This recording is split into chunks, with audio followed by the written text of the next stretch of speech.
This video is a submission for the Classy Whale Alternate History Video Contest. You may know that the Port Authority Transit Corporation, or PATCO, operates between Philadelphia and Lindenwold, New Jersey. But did you know that this single line once had far bigger aspirations, which could have transformed the way people travel in the Delaware Valley? Let's take a closer look.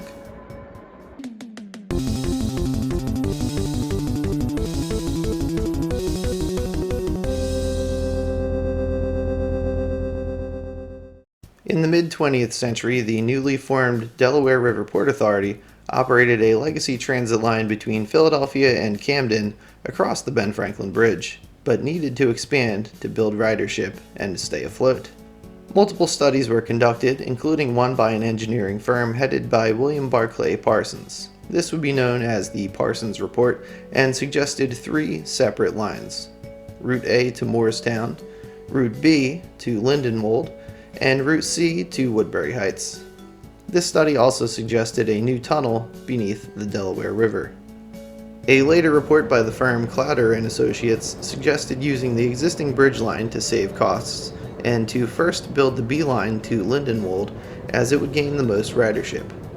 Sadly, this was the only service to come into existence.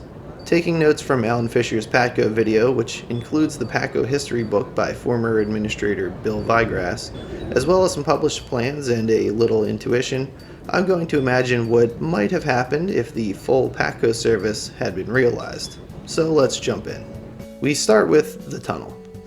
While the market streets of Philly and Camden conveniently align for a named tunnel and could easily connect to the current River Line and PATCO services, I'm inclined to agree with the Clowder study and continue the bridge line service for PATCO.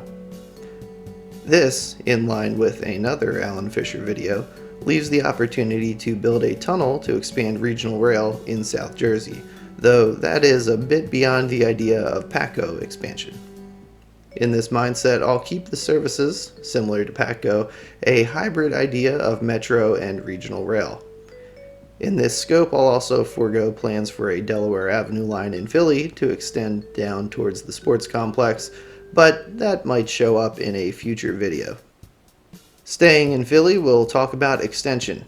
The PATCO extension, a stated desire of the city, would extend to serve Rittenhouse and 23rd Street on the east side of the Schuylkill before tunneling under Walnut Street to a stop at 30th Street. This allows access to both the Sierra Green and, of course, William H. Gray III 30th Street Station. The line then has a new station, Penn Athletic, to serve the iconic University of Pennsylvania sports venues at Franklin Field and the Palestra, plus walking access to SEPTA's Penn Medicine Station. Next stop is the earnestly named Penn Station Hospital Campus, providing a one-seat ride from New Jersey to employees of the Children's Hospital of Pennsylvania and the Hospital of the University of Pennsylvania, plus access to the university itself. The extension ends, as some have suggested, at the 40th Street trolley portal.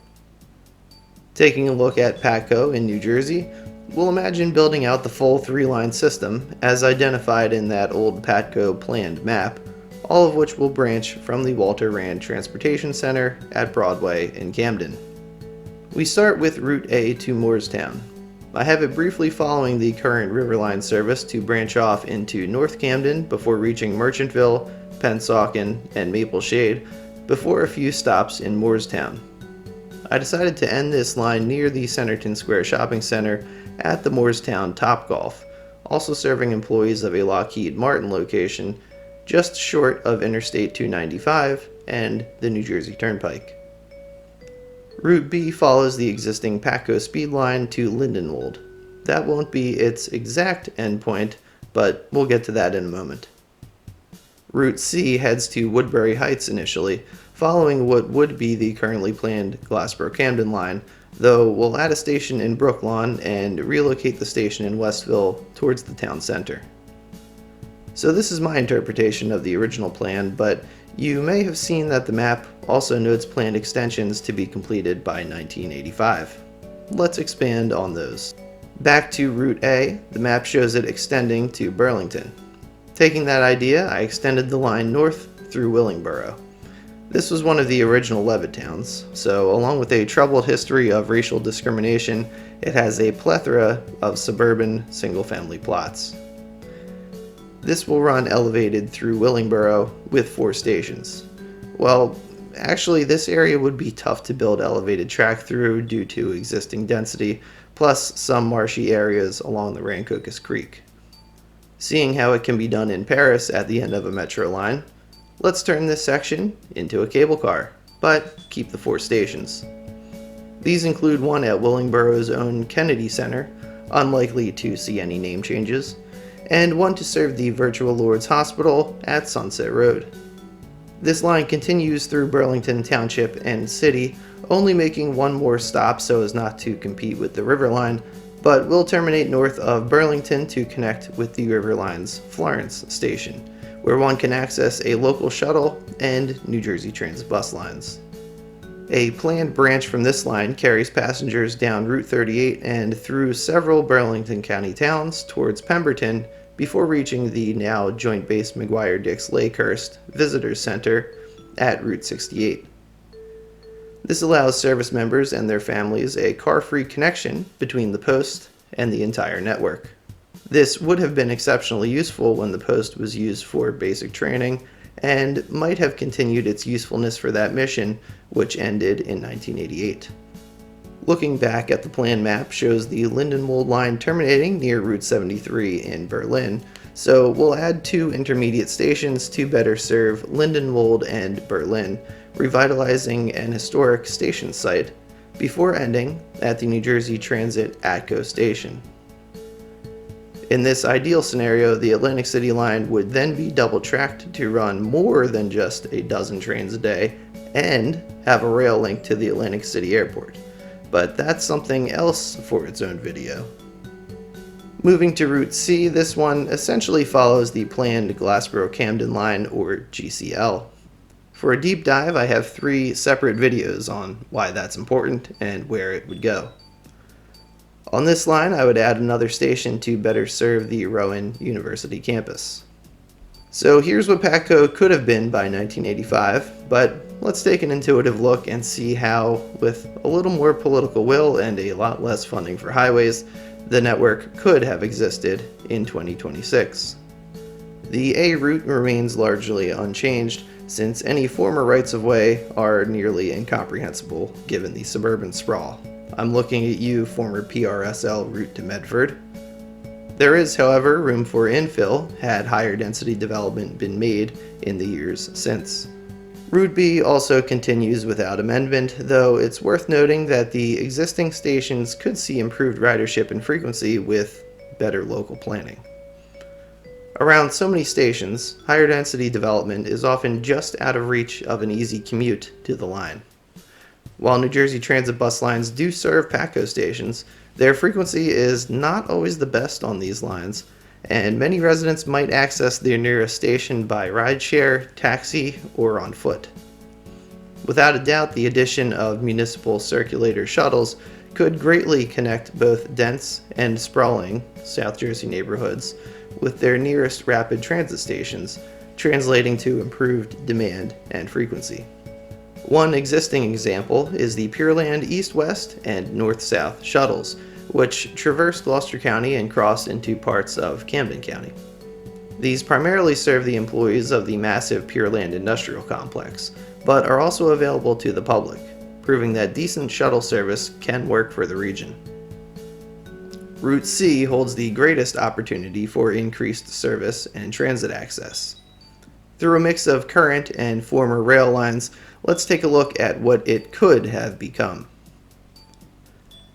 From Walter Rand, 2 routes head south, adding 2 stops in Camden City. From the second, South Camden, the Clementon branch separates on a former public service streetcar route to serve the towns of Camden County closer to the White Horse Pike. This line ends at Clementon Park, the former Trolley Park and current Amusement and Water Park. Beyond the connection at South Camden, we have one more stop in Camden at Morgan Boulevard, with the Blackwood branch using a former rail line which mostly parallels the Black Horse Pike. Some of this line has become a fitness trail which will run above to a terminus at the southern end of Blackwood. Back on the main route, we'll continue through Gloucester City, Brooklawn, and Westville into Woodbury. On its south end, we'll stop at Woodbury Junction, where we branch for a total of 3 lines. Express routes from Walter Rand to this junction would certainly improve travel times and make the lines more likely to gain ridership and reduce car traffic. After the planned Glassboro-Camden line, we make a few additional branches. Expresses to and from this point might also draw great ridership. The Williamstown branch follows former rail and a current bike path into Williamstown. The Elmer branch follows former right-of-way, some of which is now the Elephant Swamp Trail, named for the legend of an escaped elephant from a circus train many years ago. This line continues to Bridgeton Junction, which we'll return to in a moment. The GCL extends down current Conrail trackage on what we'll call the Cumberland Line through Elk Township, Clayton, Franklin, Malaga, Newfield, and Vineland before ending in Millville. From Vineland Central Station, the short line Winchester and Western Railroad tracks are used for the Bridgeton-Vineland Connector. This connector meets the Elmer branch at Bridgeton Junction before moving south to an end at Southwoods State Prison, serving employees and visitors of the facility. The Bridgeton-Millville Connector bus links both to form a transit triangle of the colloquial named Tri-City region, comprising Cumberland County's most populous areas. Back at Woodbury Junction, the Salem-Woodstown branch travels through several Gloucester County towns, meeting what is currently the Woodstown Central Railroad. We have stops in towns and more residential areas, plus a few park and rides in the more sparse regions, before ending in Salem City.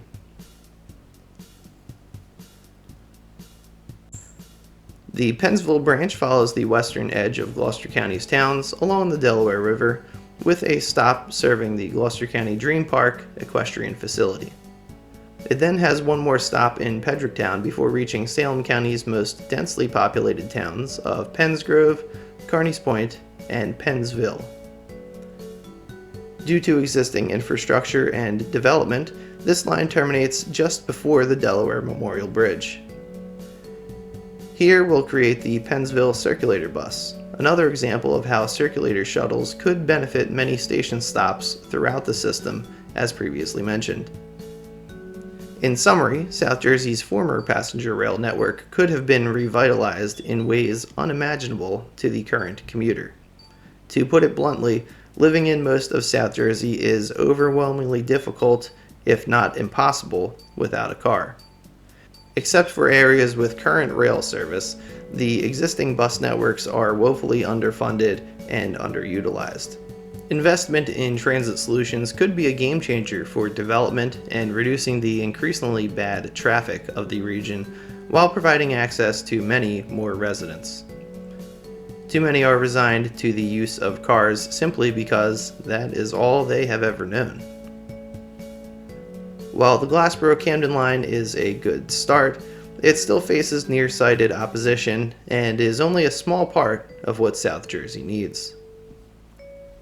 The estimated cost of this project on MetroDreamin is about $46 billion. I'm not certain how those numbers are exactly calculated and would assume that takes new construction into account. It's worth noting that a lot of the infrastructure already exists from former rights-of-way in these areas and would likely be far less of a cost for what is mostly line rehab and vehicle acquisition. Take into account that much of these lines could have been built decades ago when costs were considerably cheaper. A larger network might have also created better funding streams from fare revenue. Compare that to the cost of what we currently have. A few major highways which all bottleneck at one point to get into and out of South Jersey. The attempt to relieve traffic here has been a project planned to cost $900 million 15 years ago and has gone embarrassingly over schedule by a number of years, still continuing with little to show for the actual improvement of traffic through the area, as anyone passing through here in rush hour can attest. South Jersey and its greater region has the potential to drastically improve non-car travel in an ever-growing area. While doing all of it at once would be a shock, the bones are there to begin incremental investment in the future of South Jersey to make it at least a little better and to work towards the quality of service one can expect in the other half of the state. If you've enjoyed this look at what might have been in South Jersey's transportation space, here's another less serious one envisioning high-speed rail for Pennsylvania. Stay tuned as I'm working on a more comprehensive build-out of that system. I'll also link that map and this one in the comments. As always, follow along for more on transit, food, and culture in the Delaware Valley and beyond.